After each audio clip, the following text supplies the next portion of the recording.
आज हम आपको ऐसे शख्स से मिलवाने जा रहे हैं या ऐसे शख्स की हम बात करेंगे जो 1989 और 90 में भी उसी तरह सक्रिय थे और आज भी उसी तरह सक्रिय हैं। अपने तूलिका से इस शहर को संवारने का काम उस शख्स ने किया। पहली बार वर्ष 1989 में अखबार में उनका एक कॉलम आया था, मुझे याद है, मैं पढ़ा था और आज भी मेरे पास है। पहली बार कटिहार में रंग और रोगन का एक बाकायदा बहुत बड़ा प्रदर्शनी लगाई गई। तो उस शख्स से हम मिलेंगे अपने इस एपिसोड में।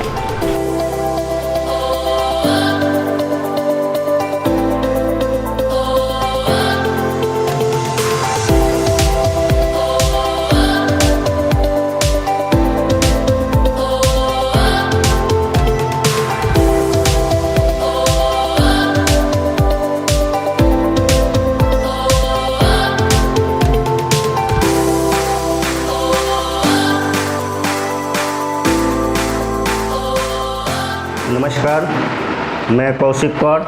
बचपन से कटिहार में ही मेरा जन्म, पढ़ाई लिखाई सब यहीं पर हुआ है।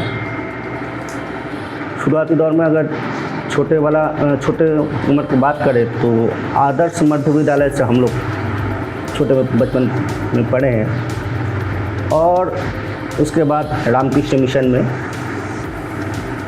बचपन से पेंटिंग का बहुत शौक़ था, जैसे सब घर में होता है, मम्मी पापा लोग ले जाते हैं बच्चों को सिखाने के लिए।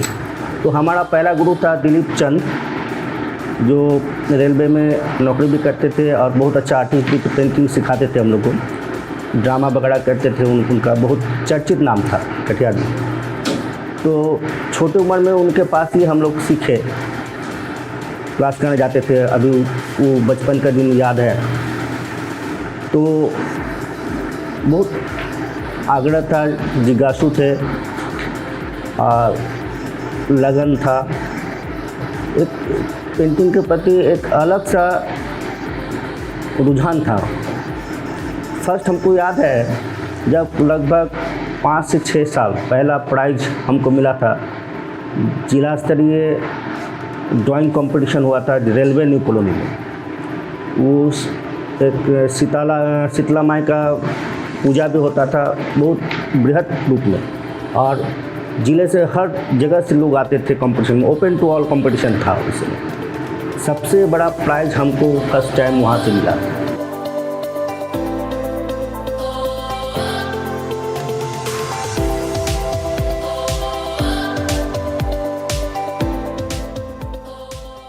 जब कॉलेज लाइन में आए तो हम कलकत्ता में हमारे नारायण सिंह बोलते थे, उनके पास भी बहुत दिन तक वो बाटा फैक्ट्री में प्रिंटिंग डिपार्टमेंट में थे। उनसे कुछ दिन को ट्रेनिंग प्राप्त किए थे। उसके बाद रविंद्र यूनिवर्सिटी से हम लोग पढ़ाई की। कि दिलीप चंदा के बाद स्टेज डिज़ाइन या इसको आप कह सकते हैं मन सज्जा और रूप सज्जा, मैंने आपका मेकअप, आज आप देखते होंगे ब्यूटी पार्लर, डिफरेंट तरह के ब्यूटी पार्लर, तो महिलाओं को सजाया था शादी वगैरह के समय। मगर एक समय कटिहार में नाटकों का दौर चलता था। कौशिक जी, आप तो रूप सज्जा में भी आपकी काफ़ी अभिरुचि थी। आपने बहुत सारे नाटकों में मेकअप का भी काम किया था, मेकअप आर्टिस्ट का भी काम आपने किया था, मुझे याद है जब यहाँ तक एक साथ में हम। तो आज युवा पीढ़ी इस ओर क्यों नहीं आ रही है? ये हम लोग को एक कला संस्कृति है, ये हमारा एक धरोहर है, कला है। जो आज वापरी जो मोबाइल का युग निकला है, हाई टेक्नोलॉजी के तरफ, वो उसमें उधर वो मैंने एक कहावत हम लोग नहीं, चांदनी फीका लेकिन ही रात है, वही बात है। कुछ दिन पे चमक लगता है वो, फिर वो जैसे कि तैसे पड़ गया, फीका पड़ गया। लेकिन ये कभी कला जो है, एक कहावत है कि इंसान नहीं जिसके अंदर कला ना हो, नहीं वो तो सही है। ठीक है, तो एक बच्चा में हम देखते कि ये सबसे बड़ा चीज़ है कि लोग इससे भाग रहे हैं, आज जो। मगर आपके पास, जैसा कि मुझे मालूम है, आपके पास, आप जो कह रहे हैं कि लोग भाग रहे हैं, मगर आपके पास में पेंटिंग के क्षेत्र में आपके पास बहुत सारे स्टूडेंट हैं। मुझे लगता है सैकड़ों की संख्या में इनके पास स्टूडेंट हैं। तो आप कैसे कह सकते हैं कि वो भाग रहे हैं? रूप सज्जा या मेकअप के मामले में कह सकते हैं आप भाग रहे हैं, लोगों की अभिरुचि नहीं है उतनी। मगर उसमें एक कारण और भी है कि आपके शहर में थिएटर भी नहीं हो रहा है। थिएटर भी नहीं है, सही बात। थिएटर नहीं हो रहा है तो आखिर कैसे लोग काम करेंगे, कैसे लोग सीखेंगे? हम लोग को समय जैसे था आलोक जी, आपको भी तो, आपका भी इसमें मुझे लगता है कि कौशिक जी आपकी भी अभिरुचि होनी चाहिए कि जो नए युवा हैं उनको सिखाना चाहिए और उनको प्रेरित करना चाहिए कि कैसे मेकअप होना चाहिए। वो चूँकि जैसे अगर नाटक वगैरह होता है तो बच्चों आते कैसे करके मेकअप, हर सीन का मेकअप कैसे होगा, हर एक्टर को किस तरह से हम लोग मेकअप कर सकते, सिचुएशन देख के, ठीक है, एज फैक्टर देख के, सिचुएशन देख के, और एक एक सीन पर हम लोग उसको, ये एक चीज़ है। जैसे हमको लगता है कि अगर इसमें हम लोग लगे, जैसे बच्चों का संग, लोगों का भागीदारी बनेगा तो ऑटोमेटिक।